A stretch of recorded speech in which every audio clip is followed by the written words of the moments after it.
কিছু কিছু নারীরা অসৎ, কিছু কিছু নারীরা খারাপ, এবং তাদের জন্য মা দুর্গারূপী লক্ষ্মীরূপী নারীরা, যে সমস্ত নারীরা ভালো সৎ শিক্ষিত তারাই অপমানিত হচ্ছে, সমাজে লাঞ্ছিত হচ্ছে, এবং ভালো সৎ নারীরাই বিপদে পড়ছে। সুপরাক্ষা নারী খারাপ কারা? এই যে আপনি তো আগে বললেন না যে মেয়েরা ছোট ছোট ড্রেস পরে, খারাপ খারাপ পোশাক পরে বলে হয়। শুনুন, যে সমস্ত মেয়েরা ছোট ছোট ড্রেস পরে, খারাপ পোশাক পরে, তারাই সুপর্ণাক্ষা, তারাই হিড়িম্পা। আর হিড়িম্পা, সুপর্ণাক্ষা অসৎ খারাপ নারীরাই ছোট ছোট ড্রেস পরে। আর যারা ছোট ছোট ড্রেস পরে তারা কোনোদিন ধর্ষিতা হয় না।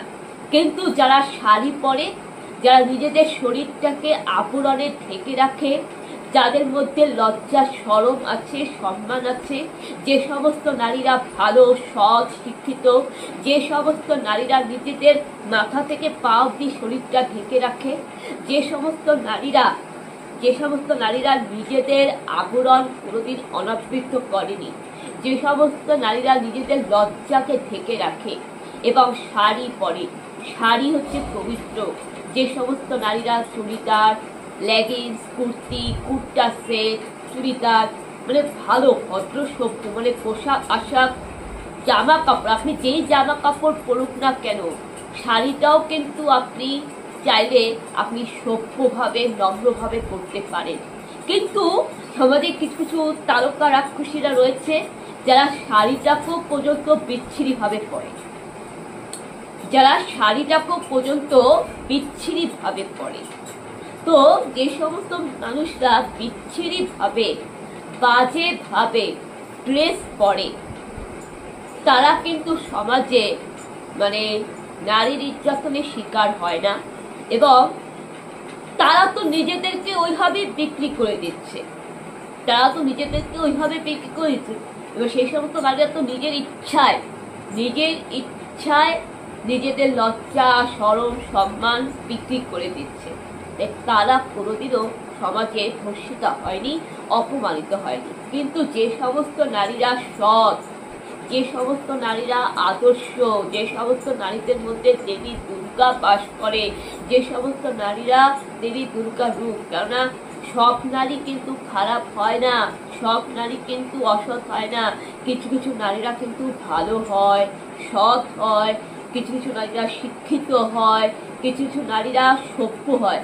সেই ভালো সৎ শিক্ষিত নারী যাদের মধ্যে দেবী দুর্গার রূপ থাকে, এবং সেই নারী যারা পোশাক ড্রেস ভদ্রভাবে সভ্যভাবে পরবে, যারা কোনোদিনও খারাপ পোশাক পরেনি, এবং যে সমস্ত নারীরা শাড়ি পরে, আমি মা কাকিমাদের কথা বলছি, এখনকার মেয়েরাও দেখি শাড়ি পরতে খুব লাভার, মানে এখনকার মেয়েরাও দেখি শাড়ি পরে রিলস বানায়। আমিও শাড়ি পরি, আমাকে আপনারা সবাই দেখেছেন শাড়ি পরতে, আমিও শাড়ি পরি।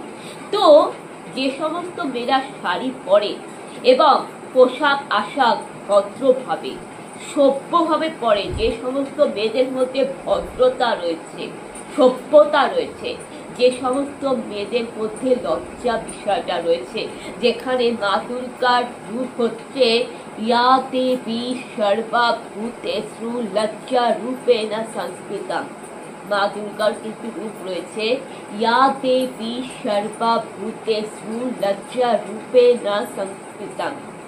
তো সেই মা দুর্গাও কিন্তু নিজের শরীরটাকে ঢেকে রাখতেন, মা দুর্গাও কিন্তু নিজেকে নিজের দেহটাকে নিজেকে পর্দা করে রাখতেন, পর্দা করে রাখতেন। মা দুর্গা কিন্তু কখনোই নিজের আবরণ অনাবৃত করেননি, মা দুর্গা কখনোই নিজের আবরণ অনাবৃত করেনি, এবং মা দুর্গার সম্মানীয়, মা দুর্গার মহিমা ত্রিভুবনে, গোটা ত্রিভুবনে মা দুর্গার গৌরবময়, মা দুর্গার মহিমা প্রশংসা জয় জয়কার। সেই মা দুর্গা, সেও একজন নারী, সেও কারোর বউ, সেও মহাদেবের বউ, সেও একজন মা, গণেশের মা, সেও একজন কন্যা সন্তান, সেও কিন্তু রাজা হিমালয় মাতা মেনকার সন্তান। তো সেই মা দুর্গা কখনোই খারাপ পোশাক পরতেন না এবং মা দুর্গা শাড়ি ছাড়া কিছু পরতেন না। কারণ আমরা টিভিতে নিউজে যখনই আমরা মা দুর্গার কাহিনী পড়েছি, মা দুর্গার শাড়ি পোশাক ছাড়া আর কিছুই পোশাক কিন্তু মা দুর্গাকে দেখতে পায়নি। তো এক্ষেত্রে মা দুর্গার নারী, মা দুর্গা ভদ্র সভ্য, মা দুর্গা শিক্ষিত, মা দুর্গা সৎ জ্ঞানী এবং সেই মা দুর্গারই রূপ হচ্ছে ইয়া দেবী সর্বা ভূতেষু লজ্জা রূপেণা সংস্কৃতা। তাই সেই মা দুর্গার সন্তান হচ্ছে মেয়েরা, ছেলেরা, আমরা মানুষ জাতিরা, আমরা সকল মানুষরা। তো সেই কন্যা সন্তান, সেই নারীরা, সমাজে যে সমস্ত নারীরা ভালো সৎ শিক্ষিত, সেই নারী হচ্ছে মা দুর্গার রূপ। আর সেই সৎ ভালো শিক্ষিত নারীরা কিন্তু কোনোদিন উল্টাপাল্টা পোশাক পরে না, উল্টাপাল্টা কোনো খারাপ ড্রেস পরে না, কারণ তারা সবসময় নিজেদের আবরণকে ঢেকে রাখে। যে সমস্ত নারীরা সৎ শিক্ষিত, যে সমস্ত নারীদের মধ্যে মা দুর্গা বাস করে, তারা সবসময় নিজেদের শরীরটাকে ঢেকে রাখে, নিজেদের লজ্জাকে ঢেকে রাখে এবং সেই নারীও কিন্তু মা দুর্গার মতনই, সেই নারীদেরও কিন্তু লজ্জা থাকে। যেখানে মা দুর্গার রূপ হচ্ছে ইয়া দেবী সর্বা ভূতেষু লজ্জা রূপেণা সংস্কৃতাম, লজ্জা রূপেণা সংস্কৃতাম। তো সেই নারীরাও পর্যন্ত নিজেদের আবরণকে ঢেকে রাখছে, নিজেদের আবরণকে ঢেকে রাখছে, নিজেদের আবরণ কখনোই অনাবৃত করে না। সেই সমস্ত নারীরা চুড়িদার, ওড়না, লেগিংস, কুর্তি, লং হাঁটু অব্দি যে long skirt BD, long BD বলে না, ওড়না দিয়ে রাজস্থানী মহিলাদের মতন একটা ঘাগরা পরলো, মানে লং স্কার্ট ঘাগরা টাইপের, আর এতখানি হাঁটু অব্দি কুর্তি একটা ওড়না দিয়ে ওই স্টাইলের পরিষ্কার একদম সভ্য পোশাক, শাড়ি, বিশেষ করে শাড়িটাকেও পর্যন্ত তারা সভ্যভাবে পরে, শাড়িটাকেও পর্যন্ত তারা শিক্ষিত একদম মা দুর্গার মতন একদম সভ্যভাবে নম্রভাবে পরে। সেই সমস্ত নারীরা হয় সৎ গুণী জ্ঞানী।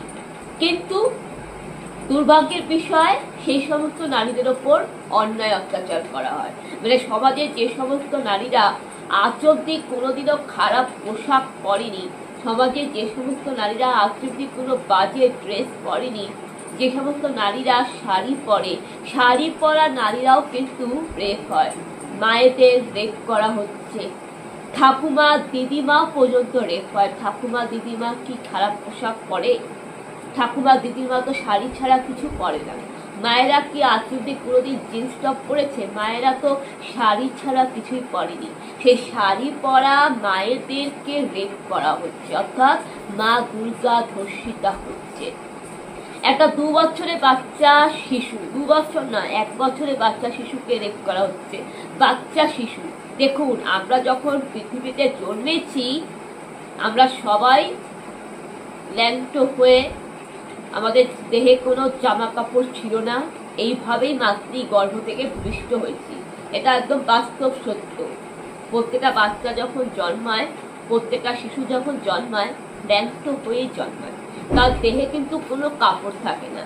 আর যখন আমরা সবাই মরে গিয়ে পরলোকে যাব, আমরা কিন্তু পোশাক থাকবে না আমাদের দেহে, এমনকি আমাদের শরীরটাও পর্যন্ত চিতার আগুনে কবরে মাটিতে মিশে যাবে। আত্মাটা শুধু স্বর্গে যাবে, আত্মাটা শুধু পরলোকে যাবে। আমি কোনো কিছু নিয়ে যেতে পারবো না, এবং আমার দেহে কোনো কাপড়ও থাকবে না। মরার পরে আমার দেহে একটা সুতা পর্যন্ত থাকবে না, এমনকি দেহটাও থাকবে না, দেহটাকেও ত্যাগ করতে হবে। এটা চিরন্তন বাস্তব সত্য। তো সেই 2 বছরের শিশুটার কি দোষ ছিল? সেই 1 বছরের বাচ্চা শিশুটার কি দোষ ছিল? কেন তাকে সমাজে ধর্ষিতা হতে হয়? কেন একটা বাচ্চা